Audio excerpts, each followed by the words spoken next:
Right, hopefully that has allowed everybody to come into the room now. So, hello everyone and welcome to today's session. Thank you for joining. I really hope you enjoy it. So my name's Roxanne Gibson. I'm the Senior HR Advisor in the I team, and the webinar that I'm presenting today is Flexible Working and how to make it work for your practice. So we have had an amazing 263 people sign up to today's session, which is brilliant. And a recorded version of this webinar will be available at the end as well. At the end of the session, there's an opportunity for you to give your views on any future webinars that you'd like to see from us. So we'd love to hear from you what you'd like to see going forward. So a little bit about the webinar system itself. So you'll see that there's a few tabs. You've got a chat tab, Q&A and polls. So you'll get the opportunity to add questions as you're going along, and I'll try my best to answer any as we're going along. Or if I don't get the opportunity to answer the questions as we're going along, I'll definitely answer them at the end. We've also got a few poll questions. So when I mention poll, if you click on the poll tab, then you'll be able to answer the questions that I've asked you. So there's a couple of poll questions that have come up. So if you click into the polls tab, you'll have the opportunity to answer those questions. So that'd be really great if you could answer that question. So the first poll question I wanted to ask you should be coming up now. And it's just around the type of practice that you are.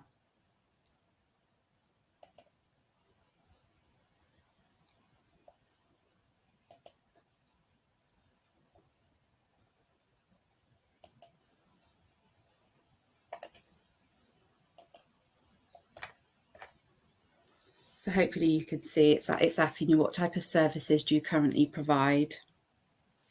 That's just to get an idea of a better understanding of the audience, really. So that's more for my benefit. And there's also a question there around how many people you manage as well. So if you could answer those, that'd be really great.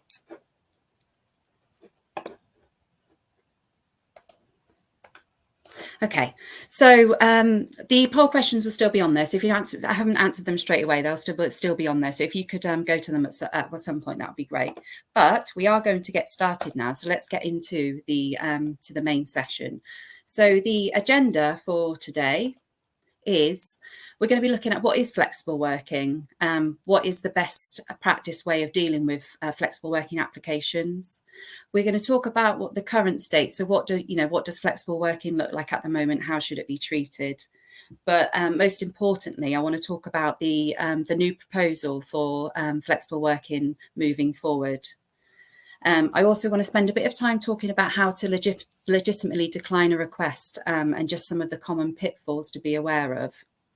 And then finally, we're just going to spend a little bit of time looking at how you can start to think about embedding flexible working as part of the practice culture. So what is flexible working? So those are just some of the types of flexible working that you may have come across. It's not an exhaustive list, but those are just some of the things, some of the examples of flexible working. Probably the most common you would have seen, I'd imagine, is somebody asking to either change their hours or change their work pattern, location, times, shifts, those type of things. So but the most important thing to remember with flexible working is as soon as somebody comes to you and says, I want to change my current working pattern, that is when so you should treat it as a flexible working application. That's when you should then sit down and go through, okay, what is the process for managing this request? It's the same for if somebody's been on long-term sick, or if somebody's been on maternity leave and they talk to you about wanting to change their pattern. That again is a flexible working request and should be dealt with in the proper way. So the current state of flexible working. So who can apply for flexible working? So currently, anyone with 26 weeks continuous service has the legal right to apply for flexible working. So reasons for applying, I mean, every person will have their own reasons for applying for a flexible working pattern, but ultimately they don't need a reason other than it's a preference that they have. With COVID, society has changed. People have got used to different ways of working. Some of your employees may be from what is referred to as the sandwich generation. So it's a generation of people typically in their 30s or 40s who are responsible for bringing up their own children, as well as the care for their aging parents. So they, of course, need flexibility in their working life. But the reason why you have to do it, and we need to follow the process, is ultimately employers have a legal duty to consider flexible working in a reasonable manner.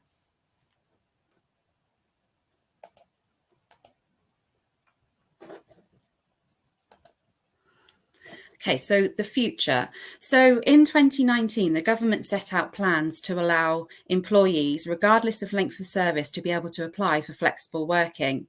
So the proposal is still under consideration, but it's looking more than likely that it's going to be approved. So it's really important that businesses know how to deal with these requests as and when they get them. So CIPD, who are the HR professional body, are already promoting and have been promoting and supporting employers for a while now to allow flexible working from day one. So in the next slide, I'm going to go through the process for dealing with a flexible working application. But before I move on to the next slide, there should be a poll question that's popped up. If it hasn't already, it should be coming up now, around whether you've had to actually deal with any flexible working requests. So if you could answer that poll question for me, that would be brilliant. Thank you.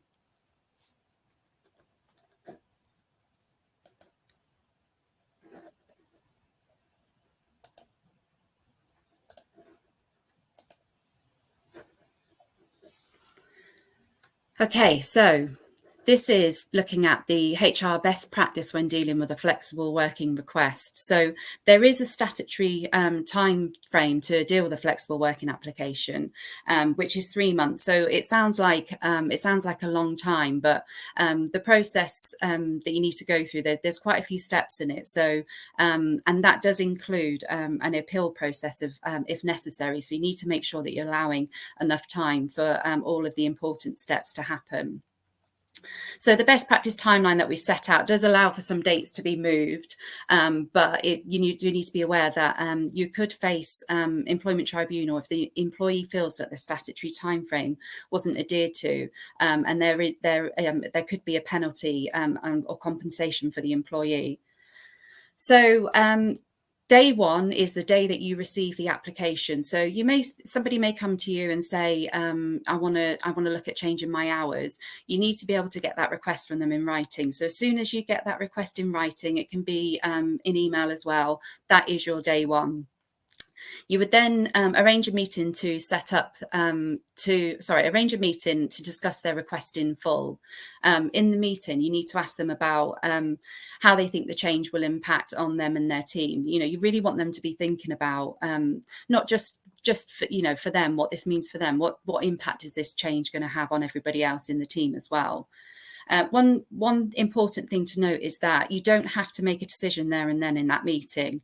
There's a lot of things that you need to go away and consider. You need to consider things like the cost implications of making this change. Probably most importantly, the impact on patient demand for changing somebody's hours. Is there a possibility to reorganise the work amongst existing staff? If you do look to make this change, is there going to be any impact on quality and performance? Is there enough work during this time? So there's a lot of things that you need to think about. And I think from talking to practices on the phone,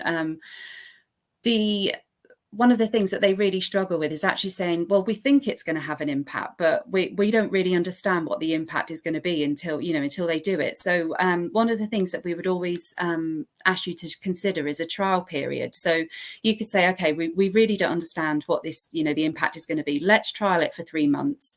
And then you can then demonstrate the impact and, makes a much better case to be able to say to somebody, look, we've done it and it either works, it's great, yes, let's go ahead and approve that, or actually, no, it doesn't work for us and this is why. Another good reason to consider a trial is because once you've agreed to a new working pattern, you can't go back from that. So at least if you did it for a trial period, you could say at the end of that trial period that it's not working. So we would always say consider a trial period.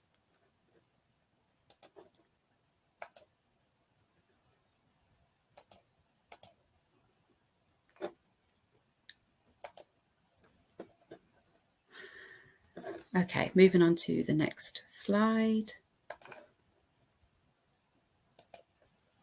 So once you've gone through this process and you've then decided on whether you're going to look to go ahead, you to confirm that decision in writing. So if you're happy to do it and you think actually, yeah, that's going to really work for us, and then you can go ahead and make sure that you confirm that decision in writing.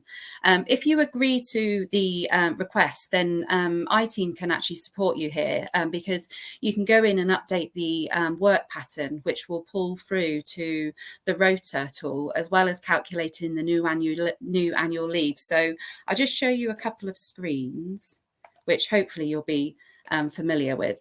So if you did agree, if you decided that actually I'm really happy with that request, it's going to work well for everybody, I don't need to consider a trial period for it because I think it's going to work really well. You could go into iTeam.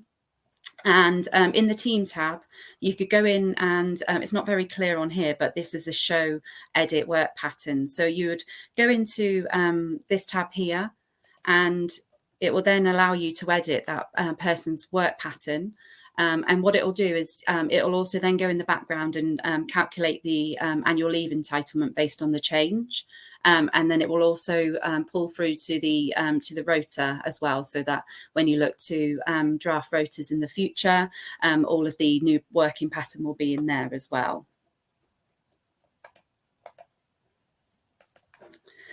So just going back to this, so back to this slide here. So you've confirmed the decision, and you've updated the work pattern in iTeam, so that's great. But what if you come up against a challenge? What if an employee believes that you haven't followed the statutory procedure, or you've rejected the request based on incorrect factual grounds? So they may feel that the reason that you've rejected it is because it's not based on factual information. So they may consider taking you to an employment tribunal.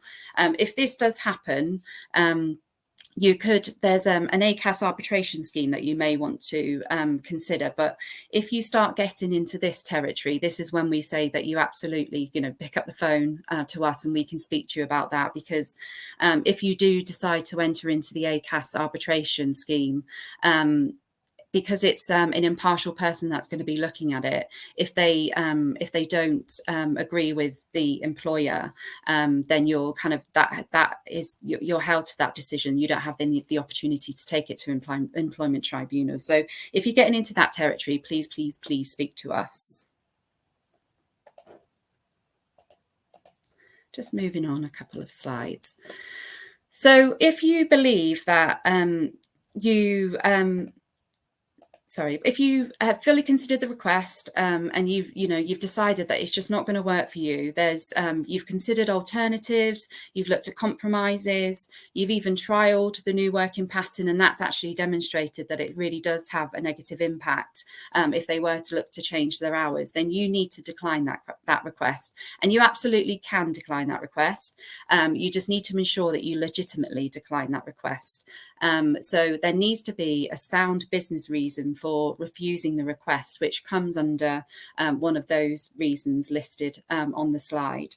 So I Comply also has all of these reasons listed in the flexible working policy. So when you're deciding on, actually this really isn't going to work for us, you'll find that a lot of the reasons why, if somebody wants to reduce their hours, then this is obviously going to have a detrimental effect on meeting patient demand, and you're not going, it might be that you're not able to reorganize the work amongst existing staff. So you've got a sound business reason there for why you can decline it. So you can legitimately do that.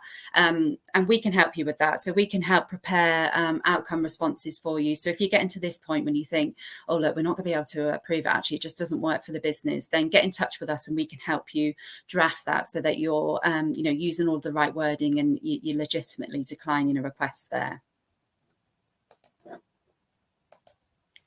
So some of the common mistakes we find when employers are dealing with flexible working requests is around the process. So some of the issues that they come up against is that they've not followed the process correctly, whether that's having the meeting or you're not taking time to fully consider and then confirming any decision in writing. And I think as well, not forgetting to make sure that within that 3-month statutory period that you have to deal with that request is making sure that you allow an appeal within that time frame as well.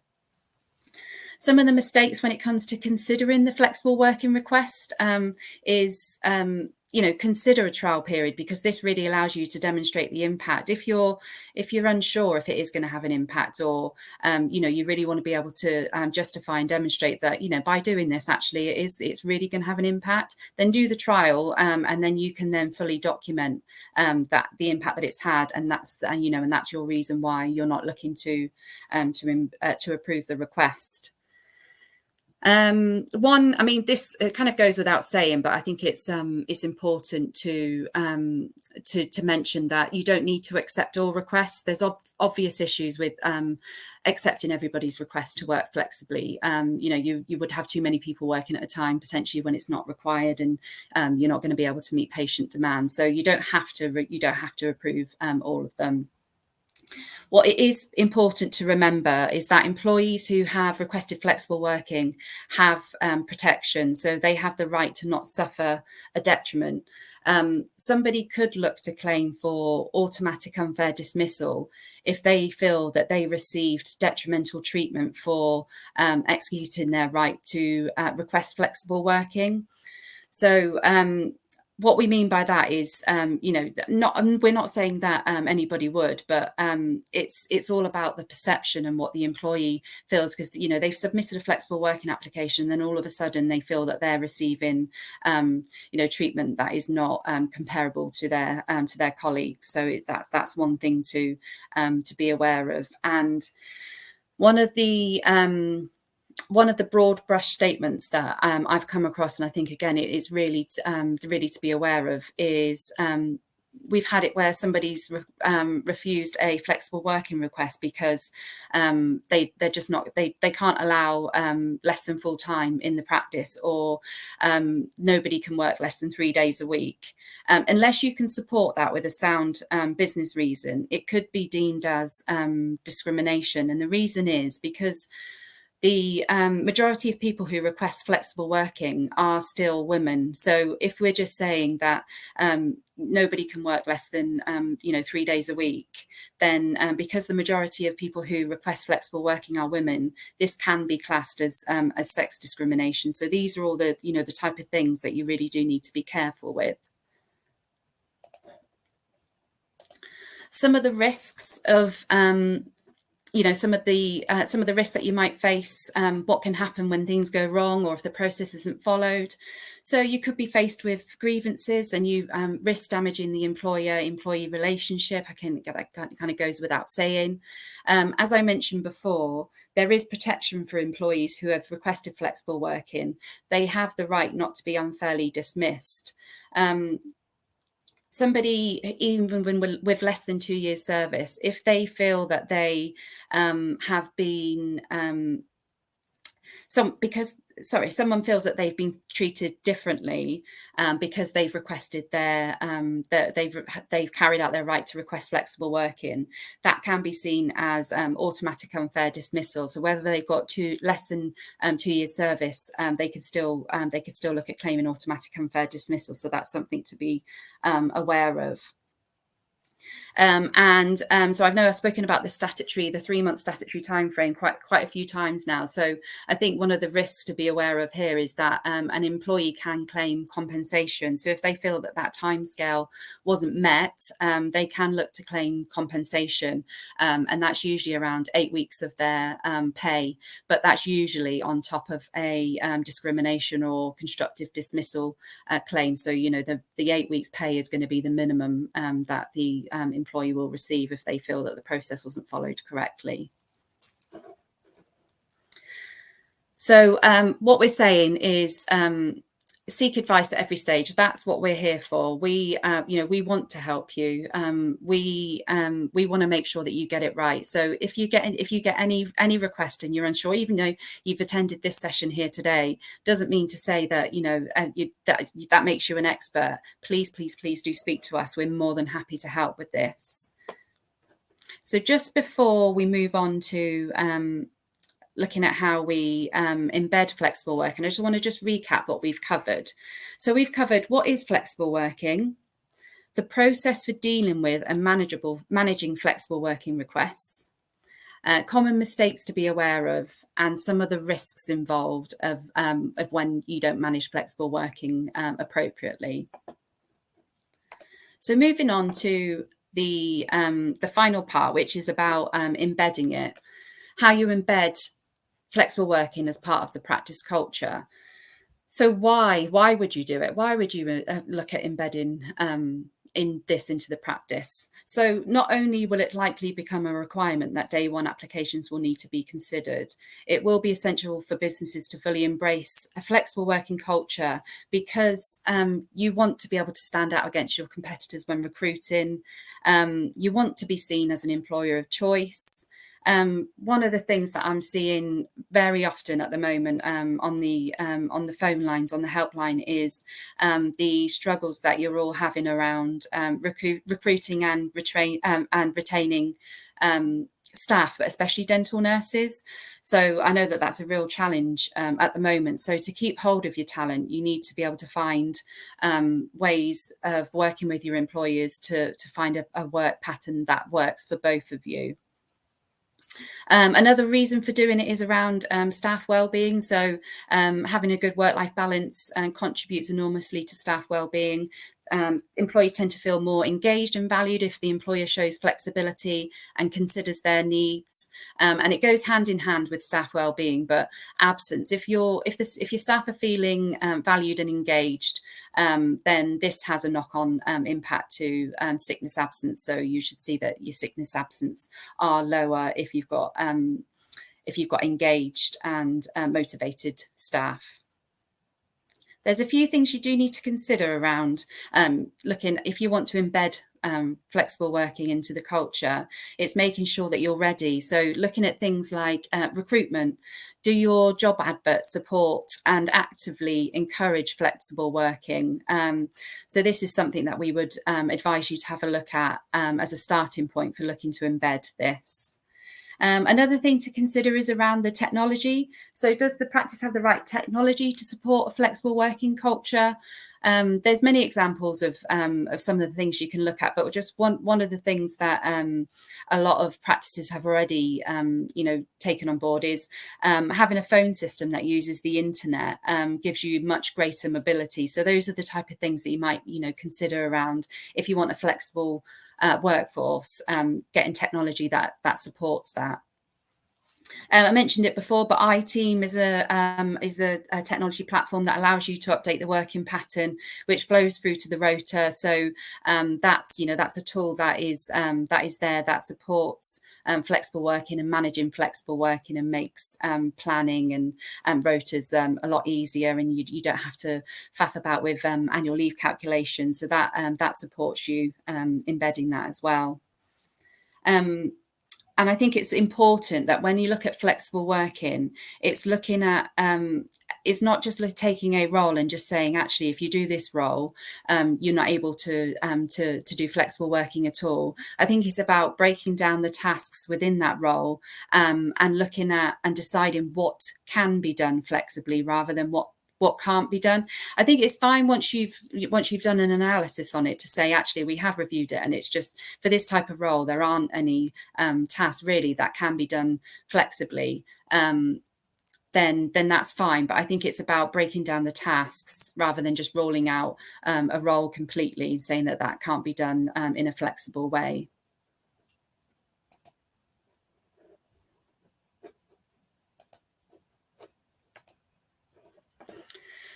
So the final slide then on embedding as part of the practice culture is to have a think about the leader capability. So when you have a flexible workforce, there is a bit of a change in what you need your leaders to do. So do your leaders have the right skills to be able to manage a flexible workforce? Do they have, do they role model the behaviours that you want to see in the team? Do they work and promote flexibly themselves? So those are the type of things that we ask you to be thinking about. It's also, do they know the process for managing flexible working requests? We can help with that. This webinar will be available. There's also a flexible working policy on iComply as well. So that will take you through each step that I've been through today, as well as all of the reasons for how you legitimately decline a request. So make sure that you're using all of those really good documents that are available to you on iComply as well. I think one of the things that's really important for leaders as you move into flexible working to consider is do they have the skills to be able to measure and evaluate the impact of that flexible working request or that flexible working pattern on what it does to the impact that has on the staff wellbeing, on meeting patient demand. So do they have the skills to be able to do that evaluation and analysis? One of the other things that we think is important for you to consider when trying to embed flexible working is around policies and procedures. So it's having a look at the effective safety policies in place to adequately cater for a flexible workforce. So what I mean by that is, an example is, do you have a lone working policy, for example? If you've somebody's changed their working pattern so that it means that they're in the practice by themselves, then they should be aware of what the lone working practice policy is, and there is one. It's in iComply, so there are tools already, policies already available for you in iComply that can support you with this. One of the final things that we've got around embedding it is around your working practices. So it's similar to policies and procedures. Do staff policies and working practices need to be updated to align with your new ways of working? So those are the type of things that we say that you need to look at in order to get ready for having a flexible workforce.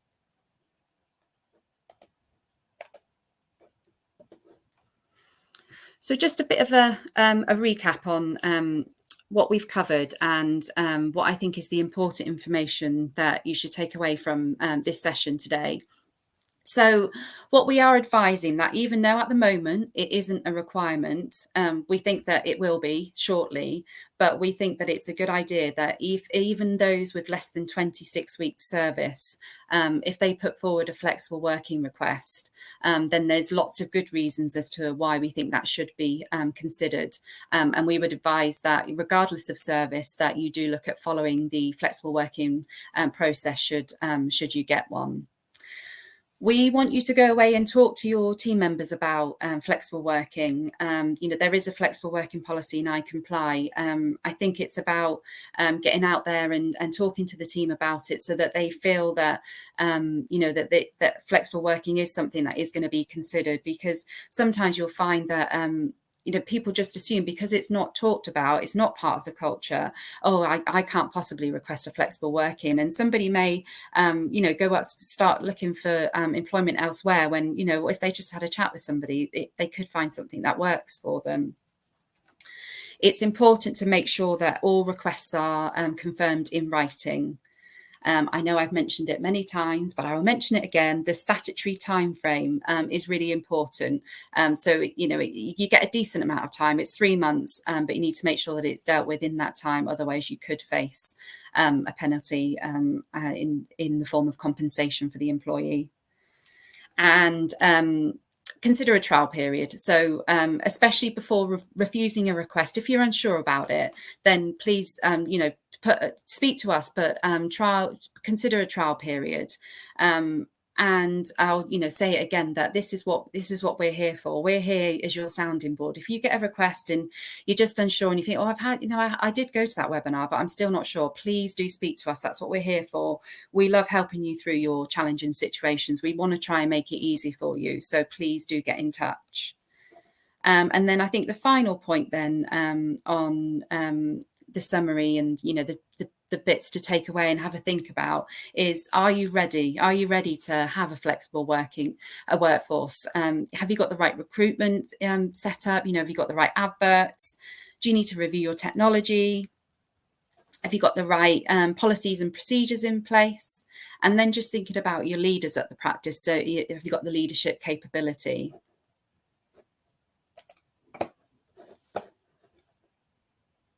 I'm just going to, before we move on to the next slide, I'm just going to have a look at the question that that Nicola has put on. So how long would a reasonable trial period be? Okay, so we would say reasonable. I would say best practice would be 3 months. Because then this allows enough time to really be able to assess the impact that change has had.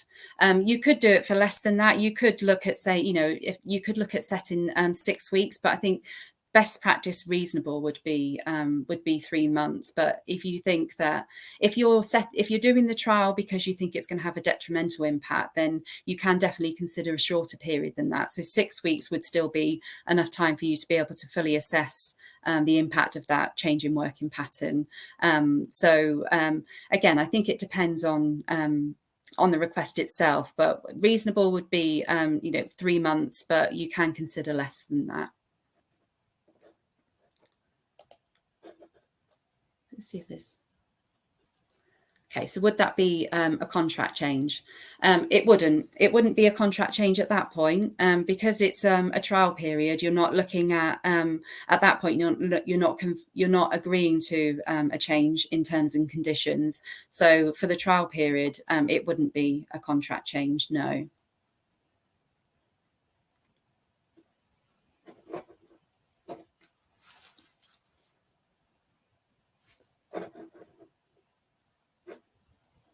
Just seeing if there's any more questions that pop up.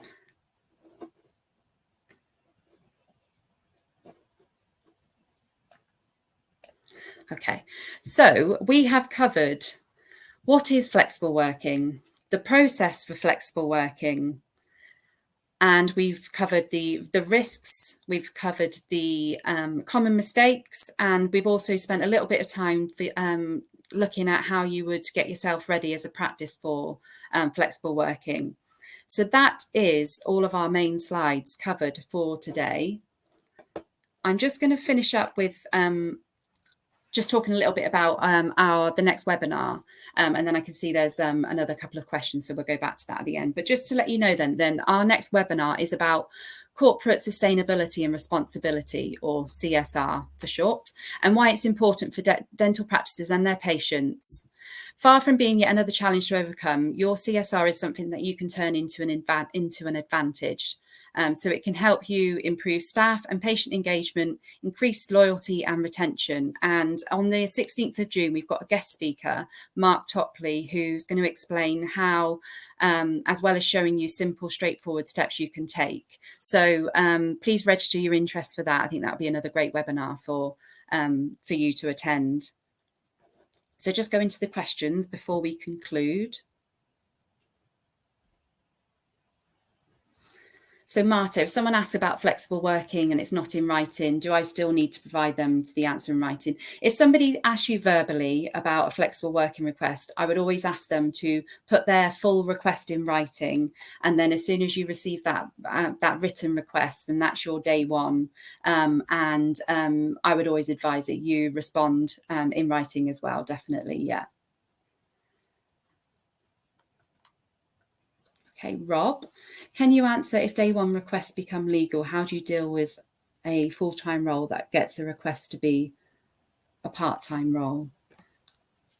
If day one requests become legal, how do you deal with a full-time role that gets a request to be a part-time role? So I think so. I mean, this is a common flexible working request that you would get. So if it becomes a legal requirement, you have to go through the process with them.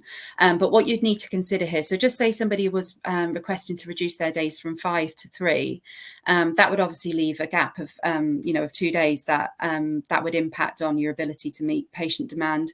It may be that you don't have you can't move those responsibilities to another team member. So would an option there be looking at recruiting a part-time member of staff to cover those 2 days?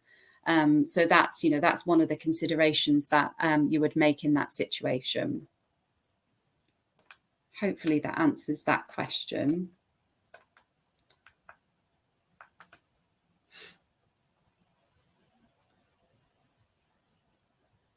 Okay, so I think Amanda's done a follow-up question to Nicholas, I think, because I said it wasn't a contract change. That's fine. For the trial period, you would adjust the pay. You still don't need to. What you can do at that point is you can just do a temporary amendment to their contract. So again, there's a document in I Comply called subsequent changes to terms and conditions. So you could just say that for a period of time, you're going to be trialing a work pattern, and this is the salary that for that period of time. At the end of the review, at the end of the trial period, that's when you would then review the situation and look to see whether you're going to be making the permanent change to the contract.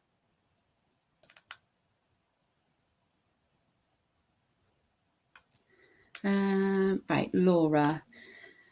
In my previous role, flexible working requests were only allowed once every 12 months. Is still the industry norm. So yes, so if somebody makes a request for flexible working, and whether it's declined or approved, they still can't. The statutory request can't be submitted again for 12 months. So that is still the case, but I think is whether you hold that person to that. So if they were declined the request, then you would say it's been declined, these are the reasons for it, it's going to be another 12 months before we'll review it again. But if somebody if somebody reduced their hours and then they said to you after a short period of time that actually I want to increase my hours again, and actually it was beneficial for you for that person to increase their hours, then you could allow them to make that flexible working request again. You don't have to hold them to that 12 months. So you could use that in your favour. Elizabeth, if someone requests to start later than the operating hour, say an hour later, and we already provide this for another staff member, but it's not working for the new business needs, can we decline the new request? Yeah, absolutely. Because just because you've approved it for one person doesn't mean to say that you then have to approve it for another. So at the time that you approved that request for that person, you made the decision based on the case at that time. So it doesn't mean to say then that you can, because you've supported it for that other person, then it doesn't, that potentially leaves a gap. So if you were to approve it for the other person as well, then that's going to leave a gap that you aren't going to be able to fill. So it doesn't, just because you've approved a flexible working request doesn't then set a precedent. Nicola, would you write to the team member about the trial? What about their pay, holiday, etc.? Yeah, so I think I covered that in the subsequent change in terms and conditions about the trial. I think because depending on how long the trial is, I think you're getting into tricky. It's a bit tricky to then try and work out. You can do if you want. If their holiday allowance should be adjusted for that period. But I think if you're getting into that detail, then let's have a chat about that, and then what we can agree what is the best way to move forward with that one. Rebecca, if someone is doing one role as outlined in their job description, but you could accommodate a slightly different role, is this okay? Yeah, that's a really good point, I think, to make. And that's one of the considerations or the compromises that you can discuss with the employees. So you can say that, actually, doing the role that you're doing, I'm not sure that working pattern would work, but it could work for this, and ask them what they think about it. And that's all about the, the considerations, the compromises. So yes, definitely you can do that. And Elizabeth, with regards to the one request in 12 months, is this the same for someone returning from maternity leave if their first request was declined? Yes, it's the same for somebody on maternity leave. What we would say is if you have a flexible working request from somebody returning from maternity leave, we really would like to have a chat with you about that before you decide on any outcome, because these are the ones where they can get a bit tricky, and we need to make sure that we are really following the process and given legitimate reasons as to why we may not be able to approve a request when somebody's returning from maternity.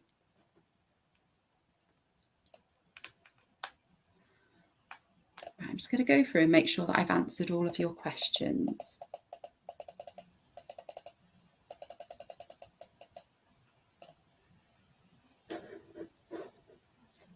Right, I do believe that is all of the questions answered.